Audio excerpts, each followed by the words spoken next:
Hello and welcome to Let's Talk, a Mazars podcast about doing business in the time of COVID-19. In this series, we will hear from Mazars experts who've been helping clients navigate the business impact of coronavirus. They will tell us how their clients have been affected and what they've learned during the crisis, as well as how they have responded and what happens next.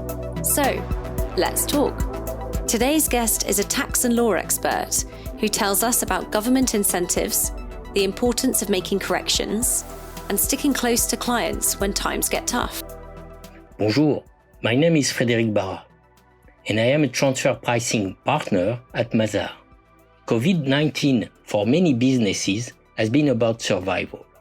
And what has been interesting in recent months is how governments around the world have been playing their role in that survival.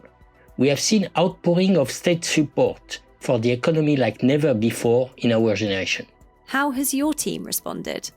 As a tax professional, it has been my team focused to help clients understand the new measures, the implications on their taxes, and access incentives.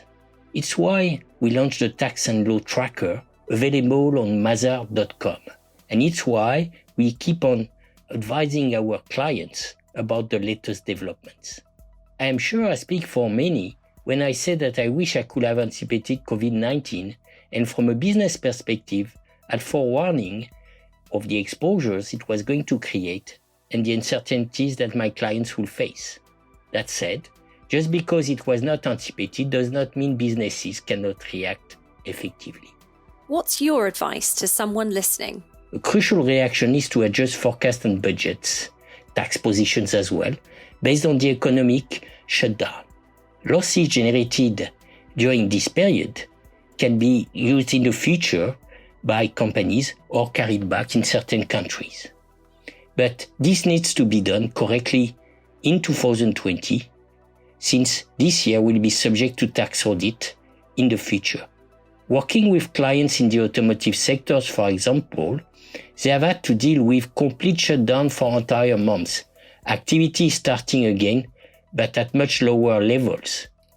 For them, therefore, there is no reason to maintain, from a transfer pricing perspective, the same level of profit for their foreign subsidiaries as if they were in full activity. It is even more crucial for them to determine what should be the level of profit they should allocate to their subsidiaries.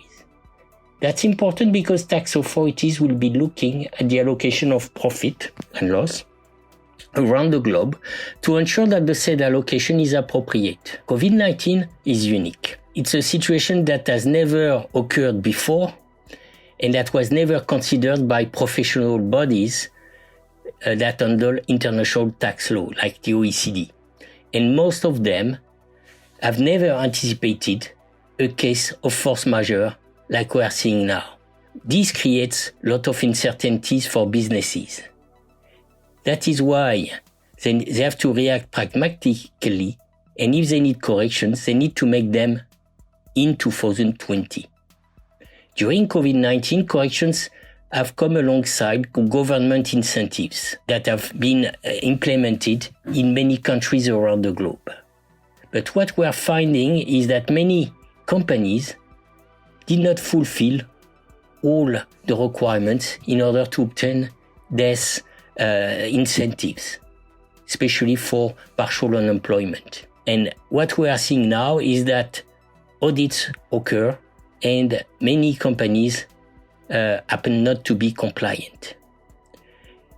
They now risk to have to repay the assistance they received and could potentially even face prosecution in front of courts. That is why we are going also to assist the companies in that area. That does not mean incentives are over. As long as there is a crisis, governments will have to step in and help again. In France, it is estimated that there will be, by year-end, an additional 800,000 people that will be unemployed. This is a very important issue. I am an optimist, but those figures should worry us. Governments, to my opinion, must continue to support businesses, and businesses need to ensure they follow the rules. What have you learned from the crisis?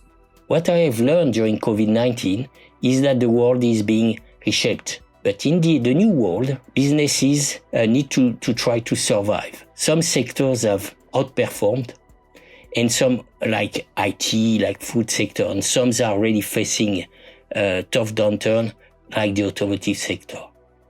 Now the economic priorities are to maintain employment and the activity of companies, so that if business is simply surviving or even thriving, the economy will keep on progressing. We have to stay close to our clients when times get tough. Together, we will assist business to access to the incentives, help them to survive and grow in the future. The story is far from over. This is just the beginning. Thanks for listening to Let's Talk, a podcast from Mazars about doing business in the time of COVID-19. If you have enjoyed this, you can find more by searching Mazars Let's Talk.